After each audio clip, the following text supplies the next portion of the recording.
We live in a time and age where a whole lot is happening online.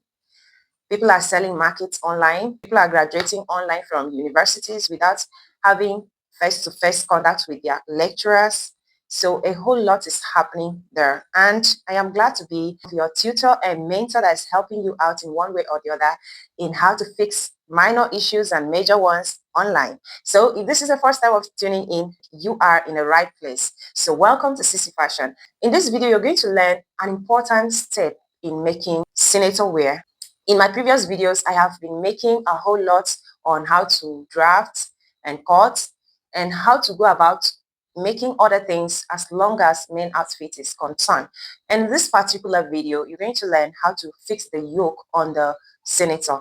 Without waste of time, let's go over to the machine. Let me show you how to go about achieving this.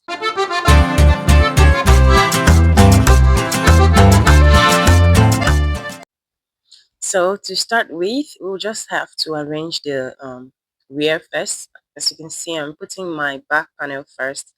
Can you see the back? Front is facing up while placing this front part on top of the back panel. Then the yoke will then follow. This is just as simple as anything. You can see that the yoke is right side facing each other on the front panel, while the back and the front is wrong side facing each other. So I'm going to take my time to arrange the neck parts very well. Always make sure that it aligns at the neck part. That is where I usually start to stitch mine. So what about you? Have you ever tried something like this? Where do you normally start stitching? Is it from the shoulder parts? Actually, that will not be wise. So I love to stitch on the neck first while taking it to the shoulder. Of course, it has to align also in the shoulder. If it doesn't, therefore, it means there is something wrong.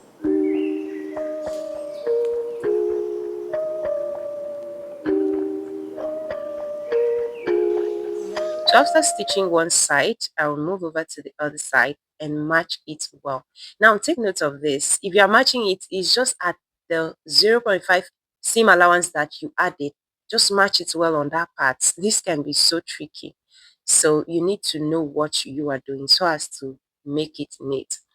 So when I'm done aligning it, I'll back tag very well. Then I'll go ahead to stitch it down to the end like this. Always take your time. I keep emphasizing on this. Take your time.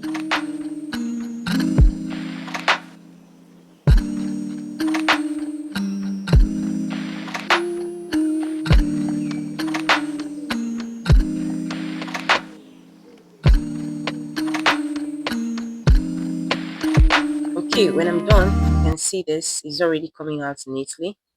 Then I will have to top stitch the seam allowance to the back panel. Now I push all the seam allowances to the back panel.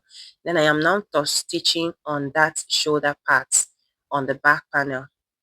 So this is just to make the shoulder part of the outfit to be more relaxed. And the stitches is just going to appear on the back panel, not on the yoke. Take note of this, not on the yoke. Some people do stitch on the yoke, but this is not a shirt. This is a senator as such. Get the yoke out of the way when you are doing these other stitches.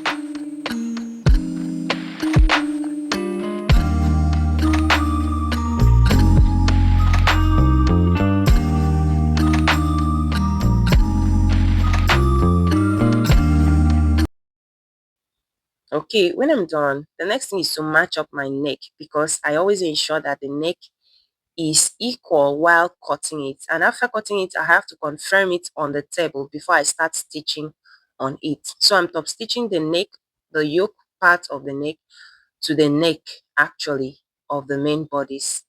That's neck to neck of both the yoke and the main outfit.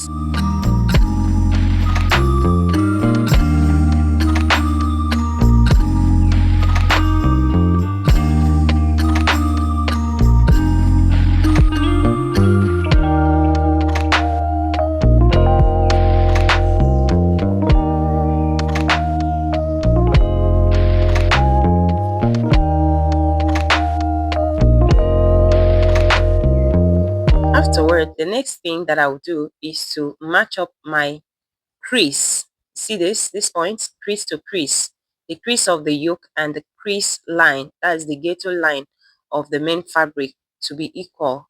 Then I make sure that the shoulder part is really flat. And now I'm looking at just one side of the senator first, not on the second side, just on one side. I'm concentrating on one side of the back panel, not on the second side yet. Now I'm going to make sure that everything is balanced and there is no twist, no folding at any point on that back. Then I will stitch the first line.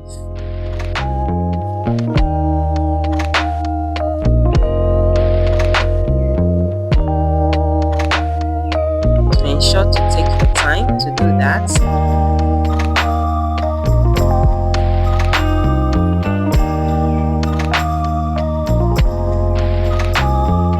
If you are just a beginner, you may do well to add up hemming gum, to iron it down first on the iron it down with the hemming gun so as to have one piece before you go ahead and stitch. If not, you may end up having a mess.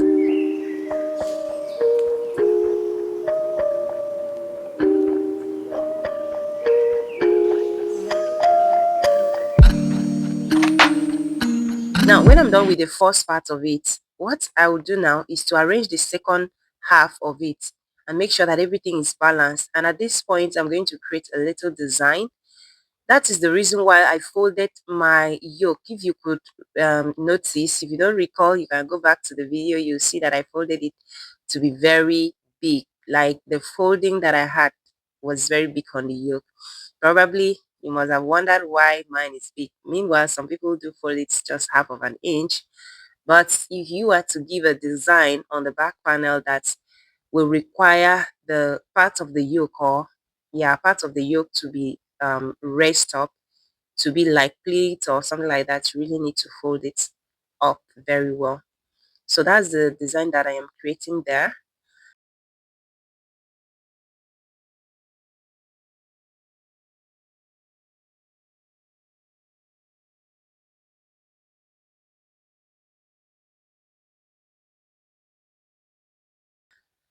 So you can see this is what it comes out to be. You can see how everything is neat and the yoke is ready. So I'm going to continue by making a second stitch. This second stitch is just always for a design purpose. It doesn't serve any purpose more than designing the fabric, because the first stitch would be enough to hold down the yoke to the main bodice. But this second stitch is just to make that outfit looks very clean. And when you are stitching it, take note of this.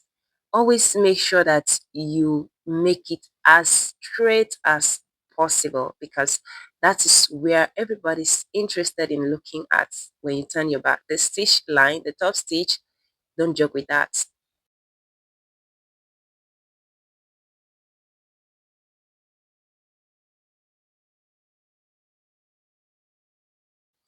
So having done that, you can see that the outfit is already looking so beautiful on the back panel of it. So the next thing is just to pipe your neck. Was this video helpful? Do let me know in the comment section so that I can just be taking a moment to make things like this. So share this video and hit the like button. Subscribe and turn on your notification bell until I come your way next time. See you in my next video. Bye bye for now.